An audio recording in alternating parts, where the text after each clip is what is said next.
जय हिंद दोस्तों, मैं हूं वसुधीर कोंते और आज हम लोग बात करेंगे जो मक्का एग्रीमेंट हुआ है। हालांकि इसको दिन हो गए, 7 अगस्त के दिन हुआ था, पर इसके क्या क्या कौन सी होने वाले हैं, इंडिया पे क्या इम्पैक्ट पड़ेगा और मिडिल ईस्ट में तुर्की इजराइल के संबंध कैसे बनेंगे, ईरान और सऊदी अरब की जो दुश्मनी है वो कैसे होगी, और साउथ एशिया में पाकिस्तान इंडिया के खिलाफ क्या क्या कूटनीतिक सफलताएं हासिल कर सकता है या एक बड़ा प्लेयर बन के उभर सकता है, या इंडिया को चिंता करनी भी चाहिए कि नहीं, ये एक तरीके का सिर्फ हाइप बनाया जा रहा है कि सिर्फ प्रतीकात्मक है अपने आप में। तो एक बार देखेंगे, मक्का समझौते को देखेंगे, इसके अलावा भी कुछ कुछ चीज़ें देखेंगे, किस तरीके से और मुस्लिम वर्ल्ड की कंट्रियां इसमें इंटरेस्ट जगा रही हैं, साथ में अमेरिका के क्या क्या स्टेप हैं। बेसिकली मेजर मेजर जो पिछले 10 दिन में 7 दिन में मिडिल ईस्ट में इंप्रूवमेंट हुए हैं, डेवलपमेंट हुए हैं अलग अलग फील्ड में, वो सब चीज़ देखेंगे। ठीक है, तो मक्का समझौता हुआ कब? 7 अगस्त को। इंडिया के लिए कितनी बड़ी चुनौती है ये देखेंगे। ठीक है, तीनों देशों के बीच कॉमन ग्राउंड क्या है। तो सबसे पहले इंपॉर्टेंट यही है कि तीनों देश पास में आए क्यों हैं। आप लोगों को पता होगा 1 साल अभी नहीं हुई है, सऊदी सऊदी प्लस पाकिस्तान के बीच में हालांकि पहले से समझौता चल रहा था, पर ऑफिशियल समझौता लगभग 1 साल नहीं हुई है, वो हो गया था तब। उस सब के बावजूद उसका कोई रिजल्ट नहीं निकला। ईरान ने सऊदी अरब की कुछ कुछ जगहों पर मिसाइल छोड़ी, यूएई में और अरब की बहुत सारी कंट्रियों में छोड़ी, पर पाकिस्तान उसको बचाने के लिए नहीं सामने आया। तो बोला गया कि अभी इसका अच्छे से इंप्लीमेंट ही नहीं हो पाया। पर इस सब मामले में जब ईरान ने जो अटैक किया है अरब की कंट्रियों में, या जो भी समीकरण बन के उभरे, एक चीज उन 3 बड़े देशों को समझ में आ गई, पाकिस्तान, सऊदी अरब, तुर्की को, क्योंकि वो बड़ी मुस्लिम वर्ल्ड की कंट्रियां हैं, एक तरीके की वैचारिकी आइडियोलॉजिकली वो लीड करती हैं उस मुस्लिम वर्ल्ड को। तो उन्होंने एक कॉमन ग्राउंड तलाशने की कोशिश की है। सबके अपने अपने कॉज हैं, सबकी अपनी अपनी परेशानी है। अब उसके क्या क्या हुए हैं ये देखेंगे। देखो, तुर्की, सऊदी और पाकिस्तान के रणनीतिक हित भले अलग अलग हैं, लेकिन ईरान के साथ हालिया संघर्ष में तीनों देशों के बीच साझा चिंताएं हैं। कैसी साझा चिंताएं हैं? तुर्की की पूर्वी भूमध्य सागर में और सीरिया वाले इलाके में और भूमध्य सागर वाले इलाके में किसके साथ चिंताएं हैं? इजराइल के साथ चिंताएं हैं। पाकिस्तान की 2 मोर्चों के साथ चिंताएं, सबसे बड़ा इंडिया है, प्लस अफगानिस्तान के साथ उसके 1 साल में झड़प बढ़े हैं। और सऊदी की तो पूछो मत, उसकी बुरी हालत है अमेरिका पे डिपेंडेंट होने के बावजूद। यानी उस पर ईरान ने भी टारगेट साधा है और उस पर हूती लोग भी कंटिन्यूस वो कर रहे हैं, जो अरामा को वहां का वो है। तो आप लोगों ने देख लिया, एक बार इन लोगों का पावर्स देख लो क्या क्या है। मतलब एक बड़ी कंट्रियां हैं, तो इन लोगों का वहां का पावर्स देख लो। तो पाकिस्तान की सेना में लगभग 6.5 लाख के करीब सोल्जर हैं, तुर्की में 4.5 लाख, 4.25 लाख के करीब हैं, और सऊदी में सबसे कम है 2 लाख के करीब। ठीक है, ठीक है। देख लिया हम लोगों ने। पाकिस्तान सबसे बड़ी थल सेनाओं में गिना जाता है एक तरीके से। मुख्य युद्धक टैंक 2500 के करीब हैं, 4600 के करीब तोपखाना प्रणाली हैं, अल खालिद, अल जरार, T-80 UD करके टैंक हैं उन लोगों के एक तरीके से। ठीक है, वायुसेना के मामले में 331 लड़ाकू विमान हैं एक तरीके से, और जो मुख्य हैं F-16, GF-17 थंडर जो चाइना वाला है, J-10C चाइना वाला है, मिराज 3 और 5 दोनों हैं करके। ठीक है, तो आपने पाकिस्तान वाला देख लिया। पाकिस्तान वाला, अगर हम आर्टिलरी को छोड़ें या ट्रेडिशनल वॉर परंपरा को एक तरीके से रखें साइड में, तो 6.5 लाख के करीब सोल्जर हैं, प्लस और क्या क्या है, F-16 लड़ाकू विमान है, JF-17 करके चाइना के साथ जिसको डेवलप किया है, J-10C करके है, और मिराज करके है, जो इंपोर्टेंट उसकी रीड मानी जाती है अपने आप में। तुर्की ड्रोन्स वाले मामले में ज्यादा आगे है। पाकिस्तान जैसे न्यूक्लियर बड़ी पावर है, मुस्लिम वर्ल्ड में एक ही पावर है, 6.5 लाख के करीब बड़ी थल सेना है, और कुछ कुछ प्रमुख युद्धक विमान है। यहाँ तुर्की के पास जर्मन लेपर्ड, MT-60T करके हैं, पर जो सबसे ज्यादा इसका इंपोर्टेंट वो है F-16 लड़ाकू विमान, प्लस बायरक्तार TB2, बायरक्तार आकिंजी, अंका, अकुसुनुगर, यानी कि जो ड्रोन्स हैं उसने रसिया और यूक्रेन को भी भेजे, उसने ईरान को भी भेजे, उसने सऊदी और पाकिस्तान को भी भेजे। पाकिस्तान को लेके बहुत चर्चा रही है, वो ऑपरेशन सिंदूर में उसने भेजे। तो यानी कि तुर्की एक बड़ी ड्रोन पावर है, अपने आप में बड़ी ड्रोन पावर है, प्लस मिलिट्री उद्योग बड़ी लेवल पे है उसके पास। पाकिस्तान न्यूक्लियर और पारंपरिक पावर है, तुर्की ड्रोन पावर है, मिलिट्री उद्योग उसके बड़े हैं, और सऊदी अरब आप लोगों को पता है ऊर्जा के मामले में उसका कोई सानी नहीं है और फाइनेंस के मामले में सानी नहीं है।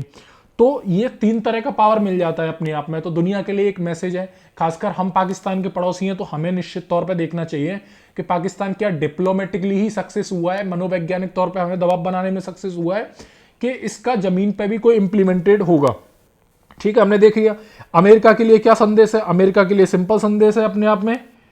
अमेरिका के लिए सिंपल संदेश है कि यहां पे ईरान से वो रक्षा नहीं कर पाया, ना ही यूएई की कर पाया, ना ही सऊदी की कर पाया। एक तरीके से बहरीन में सबसे बड़ा एक तरीके का सेंटकॉम का वो था, सेंटकॉम उनका जो यूएस की सेंट्रल कमांड है, उसके बावजूद ईरान ने अच्छी खासी संख्या में वहां पे मिसाइल्स और ड्रोन्स भेज के उनको भेज दिया है। तो सऊदी अरब को लग रहा है कि एक पैरेलल गठबंधन क्यों ना बनाया जाए, अपने आप क्यों ना उस चीज को संभाला जाए, खुद एक तरीके से टेक्नोलॉजी लाई जाए। पाकिस्तान जो वैचारिकल जो आइडियोलॉजिकल उसके समानांतर साथी हैं इस एरिया में, मिडिल ईस्ट वाले में, उनके साथ चीजों को जोड़ा जाए। तो हालांकि अमेरिका ने वेलकम किया है। क्यों वेलकम किया अपने आप में? क्योंकि उसका खर्चा बचेगा।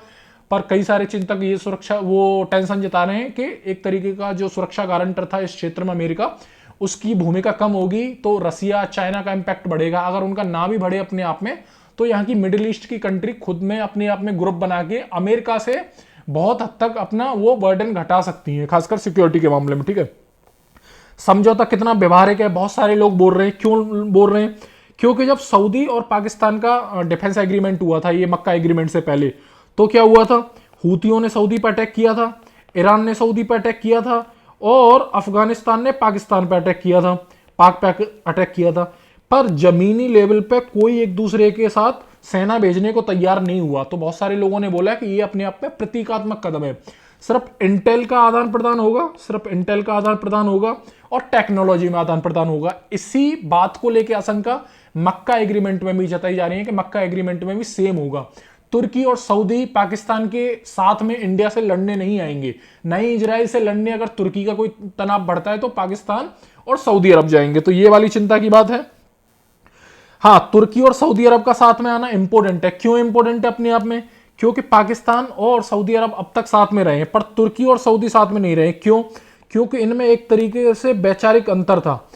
सऊदी पे एक लंबे समय तक ओटोमन लोगों ने रूल किया है, एक्सप्लॉयटेशन किया है। साथ में सऊदी को लगता था कि जो अर्दोगन है वो ओटोमन एम्पायर की विरासत को दोबारा से जीवित कर रहे हैं और एक मुस्लिम वर्ल्ड में जो उसकी लीडरशिप की स्थिति है उसको खतरे में डाल रहे हैं। कुछ समय पहले जब इमरान खान थे पाकिस्तान के पीएम, तब क्या किया था इमरान खान ने? मलेशिया और तुर्की के साथ एक मुस्लिम नेटो बनाने का ट्राई किया था। वो जल्दी बढ़ना चाहते थे इस फील्ड में और इसी को लेकर सऊदी चिढ़ गया था।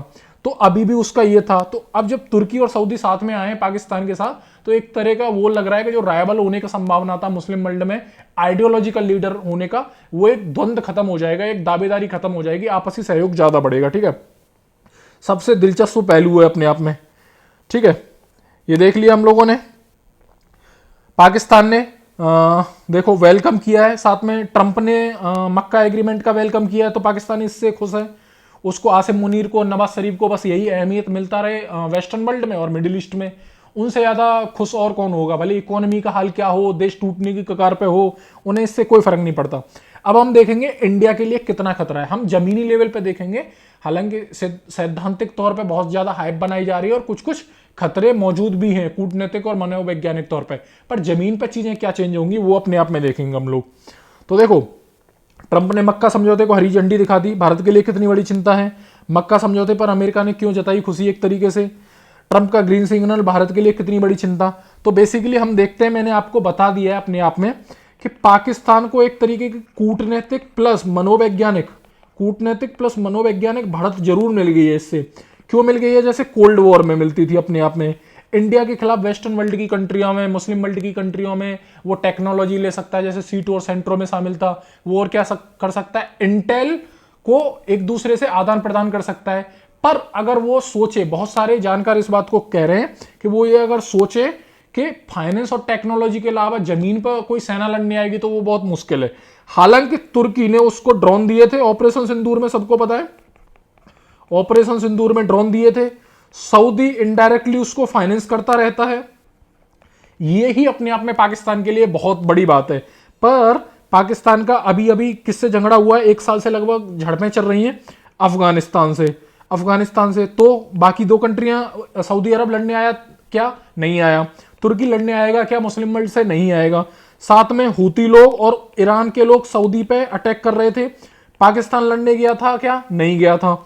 सेम मैंने अभी ऊपर भी बताया था आपको, अगर तुर्की का तनाव बढ़ता है किसके साथ? इजराइल के साथ, जो कि बढ़ गया है। कल मैं बताऊंगा आपको कैसे, नेक्स्ट वीडियो में, सीरिया को लेके, ईस्टर्न भूमध्य सागर वाले रीजन को लेके, और एक लड़ाकू विमान उसकी तुर्की की बाउंड्री में प्रवेश करता हुआ एक तरीके से रडार पे आया है इजराइल का, तो इसको लेकर तनाव बढ़ गया है। नेतन्याहू के खिलाफ एर्दोगन है, वो वारंट जारी करवाना चाह रहे हैं उसे इंटरपोल से, तो बहुत सारी चीजों में तनाव है। उसको लेकर भी मुस्लिम वर्ल्ड की कंट्रियां एक हो गई हैं, और यहां लग रहा है कि यूएसए और जो यूरोप है वो इजराइल का साथ छोड़ते हुए लग रहे हैं।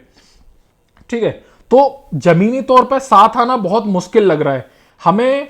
मक्का एग्रीमेंट में क्या हुआ, इंडिया को इसकी ज्यादा चिंता नहीं करना चाहिए, बहुत सारे स्पेशलिस्ट बोल रहे हैं। हमें ज्यादा चिंता करनी चाहिए तुर्की कितना हेल्प कर रहा है, सऊदी कितना हेल्प कर रहा है पाकिस्तान को, इसके मुकाबले यूएसए कितना घनिष्ठतम संबंध बढ़ाता है, प्लस चाइना कितना घनिष्ठतम संबंध बढ़ाता है पाकिस्तान से। हमारी चिंता मेन ये होनी चाहिए, क्योंकि पाकिस्तान को चाइना से 80% हार्डवेयर जाता है एक तरीके से सैन्य मिलिट्री का। यूएसए उसको मिलिट्री हार्डवेयर तो देता ही है, डिप्लोमेटिक एक ऑरा भी देता है, पहचान भी देता है, एक प्रायोरिटी भी देता है।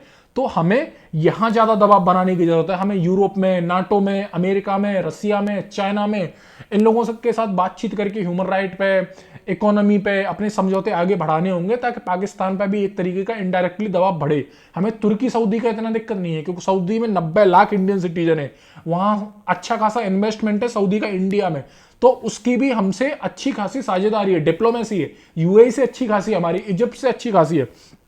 ठीक है, देखो आगे बढ़ते हैं। तो तुर्की हम लोगों को पता ही है कि मिलिट्री टेक्नोलॉजी में आगे है, भारत अपनी जगह नहीं तलाश पा रहा। हालांकि विदेश मंत्रालय ने कहा है कि हम नजर बनाए हुए हैं।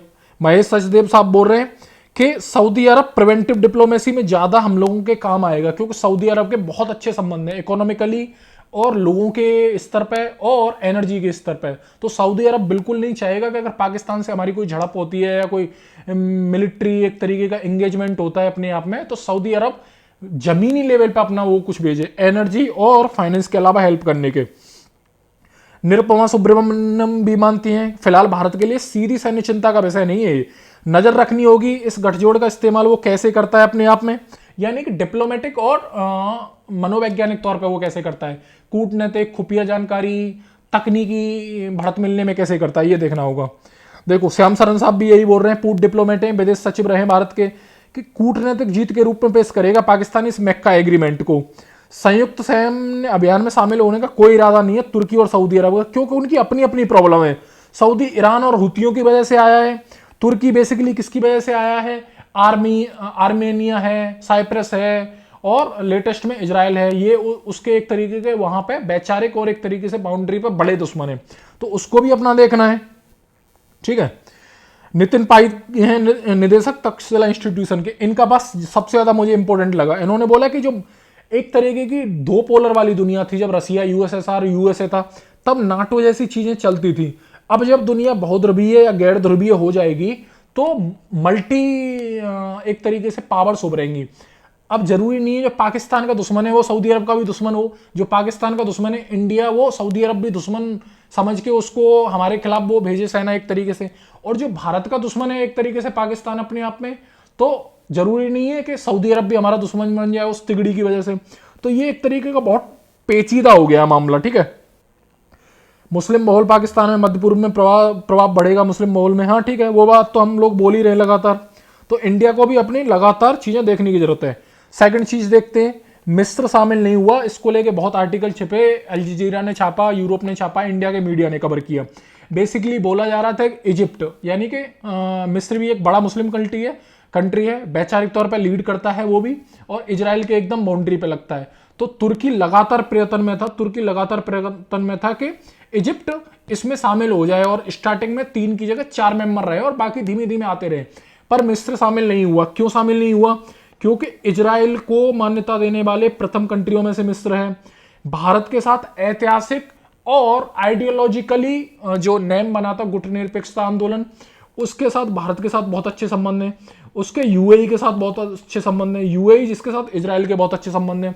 एक तरीके से मिस्र ये देख पा रहा था कि जो तुर्की और इन लोगों की तिगड़ी बन रही है अपने आप में, मैं भी अगर इसमें शामिल होता हूं तो सीधा सीधा मेरी बाउंड्री पे कौन बैठा है? इजराइल, जो बड़ी पावर है, जो कई बार मुझे हरा चुका है, सिनाई पेनिनसुला ले चुका है अपने आप में, भारत के साथ उसके बहुत अच्छे संबंध रहे हैं अपने आप में, यूएई के साथ नजदीकी है, तो वो इनको वो नहीं करना चाह रहा था। हालांकि तुर्की के फॉरेन मिनिस्टर बोल रहे हैं, ये देखो हाकान फिकान ने बोला है कि मिस्र सभी मुद्दों पर हमारा एक नेचुरल पार्टनर है और जल्दी ही वो अपने आप में शामिल होगा। पर मुझे नहीं लगता कि अभी बहुत जल्दी करेगा, और अगर जल्दी करेगा भी, कुछ समय बाद शामिल भी होता है, तो ये क्लियरिटी रहेगी कि वो जमीनी लेवल पे किसी सैन्य अभियान में शामिल नहीं होगा, सिवाय टेक्नोलॉजी के आदान प्रदान के और खुफिया जानकारी के आदान प्रदान के। ठीक है, इंद्राणी बागची है सीईओ अनंता सेंटर की। मिस्र का इजराइल के साथ शांति समझौता है, मैंने बताया इजराइल को मान्यता दी थी इसने, मिस्र ने। मिस्र का यूएई के साथ समझौता है। ठीक है, तो मिस्र ने ऐसे गुट में शामिल होने से परहेज किया है जिसका एक सदस्य पाकिस्तान इजराइल के अस्तित्व को स्वीकार ही नहीं करता है, क्योंकि वो मानता ही नहीं अपने आप में। ठीक है, देखो, हाँ, ये अपने आप में इंपॉर्टेंट है, ये रिच और जैन है। इन लोगों का इंपॉर्टेंट बात सुनना, तुर्की के पास चौतरफा बैलेंसिंग मैकेनिज्म है। एर्दोगान यूरोप से पश्चिम तक संतुलन चाहते हैं, इस्लामिक दुनिया से लेकर साउथ तक, और पूर्व में यूरेशिया के अलावा उत्तर में रूस तक अपना संबंध चाहते हैं। एक खतरा महसूस करते हैं तो दूसरी तरफ मुड़ जाते हैं। सबसे ज्यादा इंटरेस्टिंग है, क्यों? तुर्की नाटो का मेंबर है, नाटो का मेंबर होने के साथ उसके रूस के साथ बहुत अच्छे संबंध हैं। रूस के साथ संबंध अच्छे होने के साथ अब वो सऊदी और इन लोगों के साथ भी, पाकिस्तान के साथ भी संबंध बढ़ा रहा है। यानी कि रूस और नाटो अलग अलग हैं, पर दोनों के साथ बहुत अच्छा बैलेंस है। मुस्लिम वर्ल्ड की कंट्रियों के साथ अच्छा भी है और यूरोप की कंट्रियों के साथ अच्छा भी है। वो एक ऐसा आदमी है जो अपना जहां रियलिज्म देखता है, जहां तुर्की के इंटरेस्ट देखता है, जहां उसको लगता है कि ओटोमन जो विरासत है, ओटोमन सभ्यता है, ओटोमन की लीगेसी है, अगर खिलाफत की लीगेसी को बड़ा करना हो और जिस हिसाब से भी काम करना हो तो मैं घूम जाऊंगा, वो वैसे ही आदमी है। अब यहां है, क्या भारत को भी ऐसा कोई गठजोड़ बनाना चाहिए? इसको कई लोग मानते हैं। क्यों? समानांतर गठजोड़ की बात चली थी, एक U2 की बात चली थी, इसमें यूएई था और इसमें अमेरिका भी था और इसमें इंडिया भी था और इजराइल भी था एक तरीके से। क्यों बात चली थी? ये इकोनॉमिकल कॉरिडोर बनना था, यूएई, सऊदी और इजराइल से निकलते हुए मेडिटेरियन सी में जाना था, वहां से कहां जाना था? यूरोप में जाना था। वो कभी नहीं हो पाया। क्यों नहीं हो पाया? ईरान वॉर हो गया, ईरान वॉर की वजह से नहीं हो पाया। पर इंडिया के जैसे कि सऊदी, अपने आप में सऊदी प्लस यूएई का धुरी बन गया है। किसमें? यूएई का धुरी बन गया है लीडरशिप में अरब वाली कंट्रियों में। ठीक है, यूएई भी राइवल है अपने आप में। तो यूएई के साथ जितने हमारे घनिष्ठतम रणनीतिक संबंध हैं उतने सऊदी के साथ नहीं है। सऊदी से बड़े संबंध हैं, पर यूएई हमारे फिलहाल रणनीतिक लेवल पर बहुत पास में आया है, क्योंकि यूएई के दुबई पे लगातार जहां पे लगातार अटैक हुए ईरान की तरफ से, जितने कहानी हुए सऊदी में नहीं हुए। तो ईरान से खुन्नस खाया हुआ है सऊदी, और यूएस से खुन्नस खाया हुआ है यूएई। इजराइल के थ्रू, अब्राहिम अकॉर्ड के थ्रू उसने मान्यता इजराइल को दे दी है, तो इजराइल के साथ है वो एक तरीके से, मोटा मोटा तौर पे तो है, इंडिया के साथ नजदीकी अपने आप में। तो लोग बोल रहे हैं कि अगर इस रीजन में इंडिया इजराइल के साथ, आर्मीनिया के साथ, साइप्रस के साथ गठबंधन करे, किसको काउंटर करने के लिए? तुर्की को काउंटर करने के लिए। यूएई के साथ किस संबंध रखे, किसको काउंटर करने के लिए? एक तरीके से अगर सऊदी पूरी तरीके से पाकिस्तान के फेवर में जाता है, तो इन कंट्रियों का जो एक तरीके से पीड़ित हैं या फिर वैचारिक तौर पे एक दूसरे के नजदीक आ रहे हैं उस कट्टरपंथ के, क्योंकि यूएई के कई अधिकारी, कई फॉरेन मिनिस्टर, इवन सऊदी अरब के भी बहुत सारे लोग अब ये मानने लगे हैं, व्यवहारिक तौर पे वैसे नेता बन गए जो कि कट्टरपंथ से अलग हट रहे हैं थोड़ा। उनको लगता है कट्टरपंथ मुस्लिम दुनिया से ही ज्यादा हानिकारक है और उनको मुस्लिम ब्रदरहुड का भी डर है। हालांकि मुस्लिम ब्रदरहुड वाला मैं अलग कहानी में सुनाऊंगा आपको। ठीक है, आपने ये देख लिया। क्या ट्रंप खाड़ी देशों के साथ संबंध खो रहे हैं? तो मैंने आपको बता दिया। हालांकि उन्होंने मक्का एग्रीमेंट का तो वेलकम किया है, पर अपने आप में कई डेमोक्रेट्स, वहां के जो डेमोक्रेट्स हैं अमेरिका के, वो आरोप लगा रहे हैं कि जो सऊदी अरब में, यूएई में बचाव नहीं कर पाया है ईरान की मिसाइलों से अमेरिका, और जो इजराइल के कहने पर ईरान के खिलाफ युद्ध में कूदा था और इजराइल का लास्ट तक सपोर्ट करता रहा है जेनोसाइड के बावजूद, तो मुस्लिम वर्ल्ड की कंट्रियों को लगने लगा है कि हम अपना डिफेंस क्यों पैरेलली खड़ा ना करें, हम क्यों आइडियोलॉजिकली अब थोड़ा दूरी बनाना शुरू करें और आपस में मिल बांट के वो करें। ये एक तौर पे बोला जा रहा है। हालांकि ट्रंप हालिया तौर पे तो खुश हैं इससे, पर अमेरिकन डीप स्टेट, डेमोक्रेट्स और रिपब्लिकन्स का जो थिंक टैंक है वो कितना खुश होगा, यूरोप कितना खुश होगा मिडिल ईस्ट के मामले में अगर पीछे हटता है अमेरिका, तो क्योंकि सीधा सीधा माइग्रेशन बढ़ेगा, कट्टरपंथ यूरोप में बढ़ेगा। अगर अमेरिका इस रीजन से पीछे बढ़ता है तो, जैसे कि वो अफगानिस्तान से पीछे हटा तो अफगानिस्तान इंडिया और पाकिस्तान के लिए एक बड़ा खतरा बन गया वहां का, जो हालांकि पाकिस्तान के लिए खतरा बन गया तो चलता है क्योंकि उन्होंने उस नाक को बोया था, पर इंडिया की नहीं सुनी गई थी और इंडिया की यहां भी अभी कोई बहुत बड़ी आवाज नहीं है नई दिल्ली की, तो ये भी देखने वाली बात है। ट्रंप ने हाल में और क्या किया है, क्योंकि जो ओमान है, ओमान स्टेट ऑफ हॉर्मोज पे बैठा हुआ है और ईरान है, ईरान ने क्या किया ओमान से कि आप भी फीस लेना और मैं भी फीस लूंगा, थोड़ी पे आपको भी फीस दे दूंगा, स्टेट ऑफ हॉर्मोज पे हम दोनों ही एक तरीके का एग्रीमेंट कर लेते हैं। तो यूएसए ने बोला कि एक तो मैं ईरान को रोक रहा हूं तुम लोगों का तेल निर्यात करवाने के लिए, आप लोगों के लिए सामान आयात करवाने के लिए, उल्टा आप लोग हम पे ईरान पे समझौता करना चाह रहे हो और हम पे डिपेंडेंसी घटाना चाह रहे हो, मेरी ये कौन सी बात हुई, मैं इतना वो खर्च करने के बावजूद। तो ट्रंप ने धमकी दी ओमान को कि अगर आप ईरान के साथ समझौते में आगे बढ़ते हो स्टेट ऑफ हॉर्मुज में पारगमन शुल्क को लेके, निकासी को लेके, एक्सपोर्ट इंपोर्ट को लेके, तो मैं तुम पे अटैक करूंगा सीधा सीधा।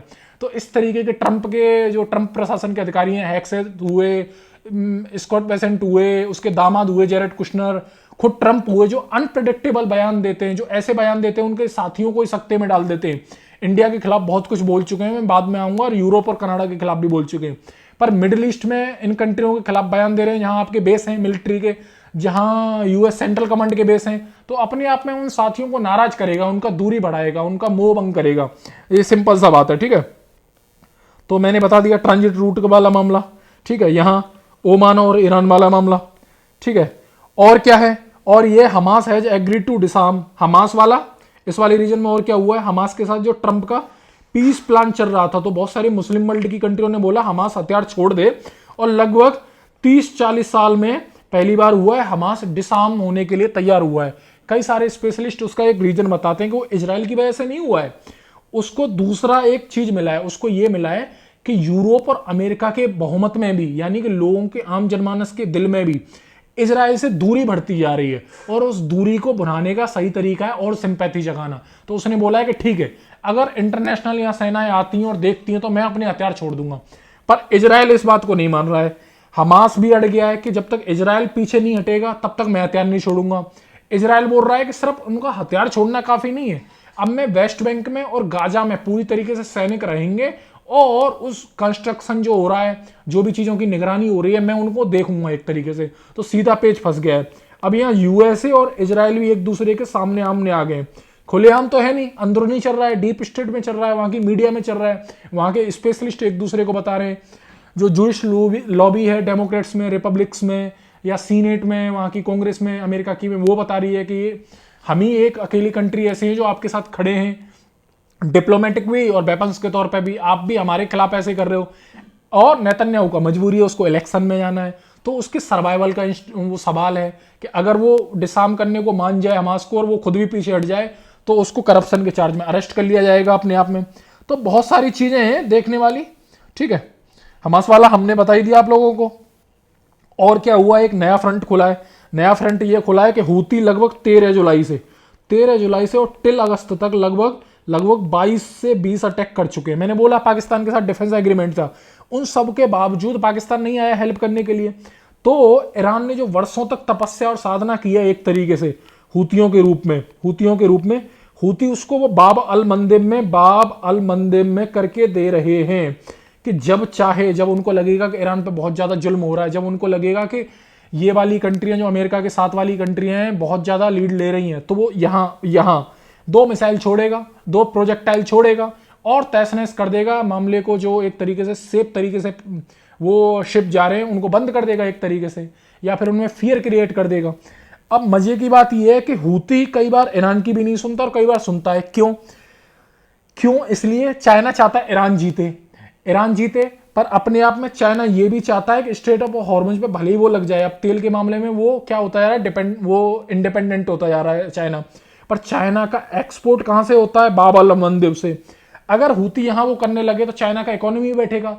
तो हूतियों के मामले में एक तरीके का चाइना का भी इनडायरेक्टली प्रेशर है कि भाई ऐसा ना करो कि तुम लोग अमेरिका, इंडिया, यूरोप और इन लोगों को झुकाने के चक्कर में, इजराइल को झुकाने के चक्कर में जो ईरान के साथ में खड़े हैं, हूतियों के साथ में खड़े हैं, उनको इनडायरेक्टली सपोर्ट कर रहे हैं, उन्हीं की लंका लगा दो, उन्हीं की इकोनॉमी, उन्हीं की सॉवरेनिटी पर थ्रेट डालो। तो ये बड़ा एक कॉम्प्लेक्स सिचुएशन बन गया है। सऊदी अरब वाले अरामको के कुछ कुछ ये वाले इस रीजन में रिफाइनरी हैं, उन पर लगातार अटैक हुए हैं और सऊदी उसको बहुत अच्छे से डिफेंस नहीं कर पाया है, ठीक है।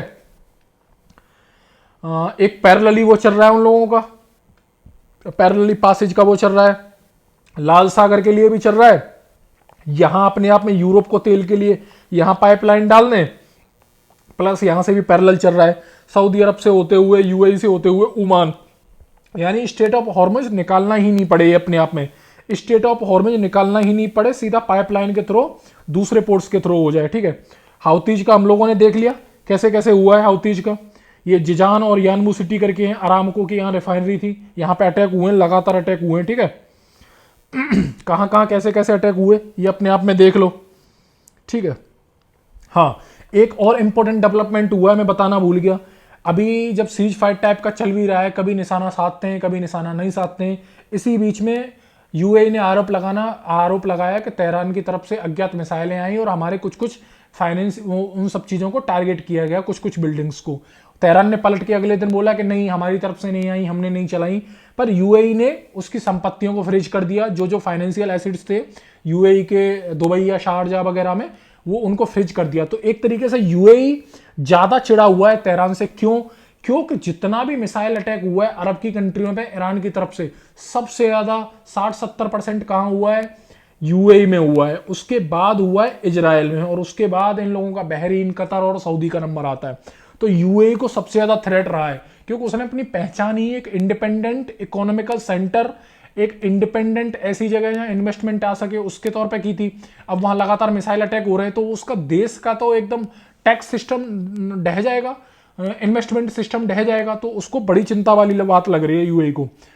तभी वो इजराइल को एक तरीके से अब्राहम अकॉर्ड को साइन किया था इसी डर से, और इसी डर से वो इंडिया के साथ एग्रीमेंट बढ़ा रहा है या फिर और नजदीकी बढ़ा रहा है रणनीतिक तौर पर, ठीक है।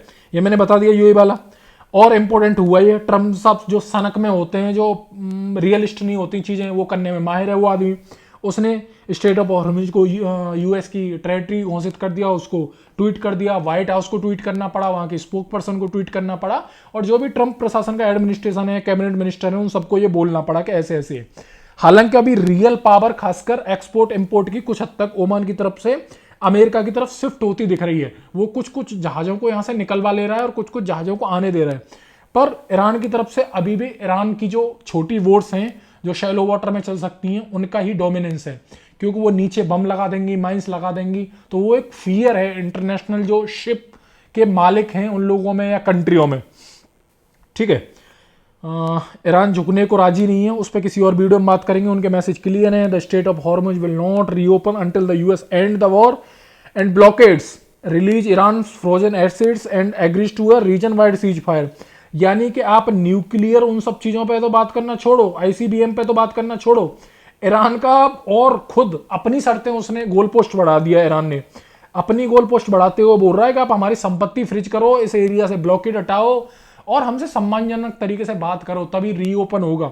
न्यूक्लियर और आईसीबीएम पे तो बात करना दूर की बात होगी, रिजीम चेंज करना। और एक और इंपॉर्टेंट चीज हुआ है, ईरान ने क्या किया है, ईरान से जैसे मैंने बताया कि ओमान से कुछ कुछ जहाजों को शिप को पास करवा ले रहा है, तो कुछ लोग बोल रहे हैं कि यूएसए के पास आता जा रहा है कुछ कुछ डोमिनेंस स्टेट ऑफ हॉर्मुज में। तो उसने ईरान ने बोला है अपने आप में कि अगर अमेरिका और सऊदी वाली कंट्रियों में हमने जो अटैक किए हैं उन सब से भी अमेरिका अगर नहीं झुकता है तो हम यूरोप तक पहुंचेंगे, यूरोप के कुछ कुछ कंट्रियों में पहुंचेंगे। आप उन लोगों पे इनडायरेक्टली प्रेशर बनाओ अमेरिका पे कि ये सब खत्म करें हम लोगों पे। तो उसने ये तय किया है कि बुल्गारिया, साइप्रस, बुल्गारिया और डिएगो गार्सिया यहां अटैक करेंगे। डिएगो गार्सिया हम पता है अमेरिकन बड़ी लेवल पे वहां पे एयरक्राफ्ट है, लिंकन भी वहां है और उनके एयरक्राफ्ट करियर वहां है, छोटी मोटी और भी चीजें वहां हैं, फाइटर जेट्स वहां हैं। बुल्गारिया और साइप्रस में लगातार मल्टीपल विमान ने उड़ान भरी है अमेरिका के ने अटैक करने के लिए, कहां पे, ईरान पे। तो ईरान बोल दे रहा है कि मैं ऐसा कर सकता हूं, हालांकि उसके पास 4000-5000 किलोमीटर दूर की मिसाइल हैं कि नहीं अलग बात है, पर कुछ कुछ जगहों पे वो निशाना बनाने में माहिर है, ऐसा लगता है, जो कि कुछ कुछ मिसाइलों का टेस्टिंग कर रहा है पब्लिक डोमेन में नहीं है वो चीज़, पर बोल रहे हैं कि उसको रसिया ने या फिर चाइना ने इस तरीके की टेक्नोलॉजी मुहैया कराई है जो 4-5 हज़ार तक जा सकती है दूरी तक। उसने डिएगो गार्सिया को भी निशाना बनाया था मिड वॉर के टाइम, पर उसको इंटरसेप्ट कर लिया था अमेरिकन की मिसाइल ने। ठीक है, साइप्रस बुल्गारिया के वो हों। ठीक है, तो ये पूरा मिडिल ईस्ट वाला रीजन अभी भी अनस्टेबिलिटी के रीजन पे है। और एक और इम्पोर्टेंट चीज हुई है, जो यूएसएसआर का एयरक्राफ्ट करियर था लिंकन उसको लेके शिकायत आई थी अभी डिएगो गार्सिया में, शायद स्ट्रेट ऑफ हॉर्मुज से दूर है, पर वहाँ एक लंबे समय तक होता नहीं है। यूएस मरीन, यूएस नेवी बहुत स्ट्रांग है, बहुत डिसिप्लिन है, पर लगातार 9 महीने, लगातार 6 महीने बिना पोर्ट पे उतरे वहाँ के सोल्जरों में भी असंतोष है।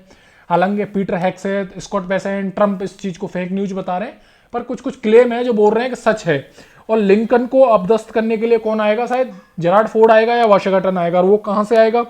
वो आएगा पैसिफिक वाले रीजन से, यानी कि रिप्लेस करने के लिए।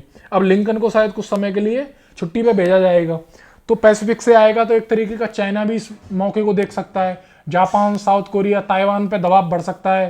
किनका? उत्तर कोरिया का, चाइना का, एक तरीके से, क्योंकि एक बड़ा सहारा है वहां पे इनका एयरक्राफ्ट करियर, ताइवान, जापान और उनकी सुरक्षा करने के मामले में। ठीक है, तो ये तो मामला बना हुआ है। इसके इम्पैक्ट सिर्फ यहीं तक नहीं रहेंगे, स्ट्रेट ऑफ हॉर्मुज तक। इंडियन ओशियन तो बड़ा अखाड़ा बन ही गया है, इंडो पैसिफिक भी बन गया है। ठीक है, पैसिफिक वाला रीजन भी, चाइना वाला रीजन भी अपने आप में उस पर है। चाइना कब क्या करेगा बोल रहे हैं कि 2027 में वो पूरी तैयारी कर रहा है ताइवान के लिए लेने के लिए। और हर जगह अपने आप में एक आइडियोलॉजिकल पोलराइजेशन हो गया है। मक्का एग्रीमेंट इस चीज़ को और बढ़ाएगा अपने आप में। ठीक है, तो हमने ये देख लिया। इस वीडियो को हम ख़त्म करते हैं यहीं पे। ठीक है, जय हिंद।